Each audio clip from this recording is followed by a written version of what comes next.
কি অবস্থা সবার? আশা করি সবাই ভালো আছেন। আজকে একটা নিউজ দেখলাম যে কৃষকের সুবিধার কারণে সরকার কৃষককে এই বছর গত বছরের চাইতে এই বছর একটু বেশি দাম দিয়ে ধান কিনছেন, তাই বাজারের চালের দাম বৃদ্ধি হতে পারে। আর সেটা যেন ভোক্তারা মেনে নেয়, সহজভাবে জিনিসটা মেনে নেয়। ভাইয়া, চালের দাম কি কম? চালের দামটা কি বর্তমানে কম? যে কম আছে, একটু বাড়লে সমস্যা নাই। যে চালটা আপনার যে চালের মানে যে চালটা অনেক মোটা বড়, অনেক বড় বড়, ঠিক আছে, যে মনে করো এই ভাত হইলে, ঠিক আছে, যে চালের ভাত দিয়া মনে করেন ঢিলা মারলে মাথা ফাইটা যাবে, সেই চালের দাম 65 টাকা।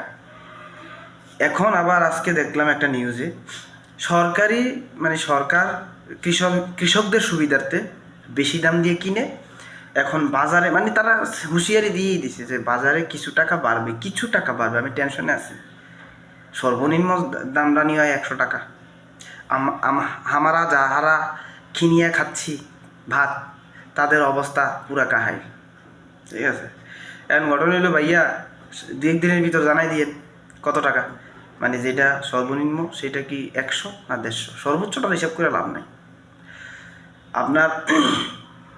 এমন যদি হইতো যে চালের দাম বেসিক্যালি কিন্তু কৃষক পায় না, এটা মানে ভুয়া কথা, আমি সম্পূর্ণ তথ্যটা ভুয়া বলবো বা মিথ্যা বলছে যে কৃষককে দাম বেশি দিচ্ছি তাই বাজারে দাম না, মিথ্যা কথা।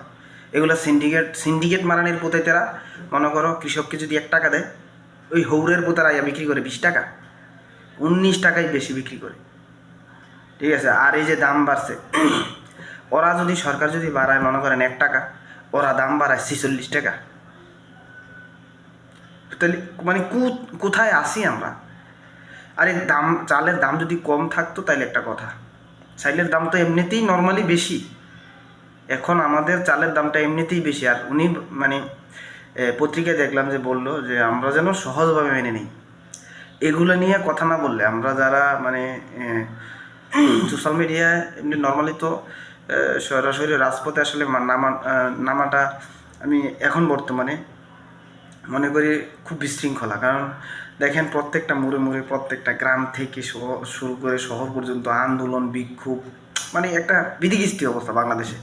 তাহলে আমরা মানে সোশ্যাল মিডিয়ার প্ল্যাটফর্ম থেকে আমরা এই জোরালো আবেদনটা করতে পারি যে বাংলাদেশের যে এখন বর্তমান আপনার যে দ্রব্যমূল্যের যে অবস্থা, ঠিক আছে, আমরা কিন্তু এর আগের যে সরকারকে মানে এই দ্রব্যমূল্য নিয়েই সবচেয়ে বেশি করা হয়েছে, চাপাচাপি করা হয়েছে। কিন্তু এখন যদি তাহলে তাদেরকে বসায় কী লাভ হইল? তারা যদি দ্রব্যমূল্যের দামটা কন্ট্রোলে না রাখতে পারে, তাহলে তাদেরকে বসায় কী লাভটা হইল আমাদের? এই জায়গায় চালের দাম মানে আমি শুনি না পুরো অবাক, আই এম তো অবাক, কী ঘটনা কি? চালের দাম একটু বাড়বে, বেশ কিছু টাকা বাড়বে, সেটা যেন আমরা সহজভাবে মেনে নিই, আমরা যারা ভোক্তা আছি। যাক, আমার কিছু বলার নাই, ঠিক আছে। আপনারা মানে সারা বাংলাদেশের মানুষ যেভাবে চলবে আমিও সেভাবে চলবো, কী আর করার। জাস্ট মনের দুঃখটা প্রকাশ করলাম আর কি। ধন্যবাদ সবাই।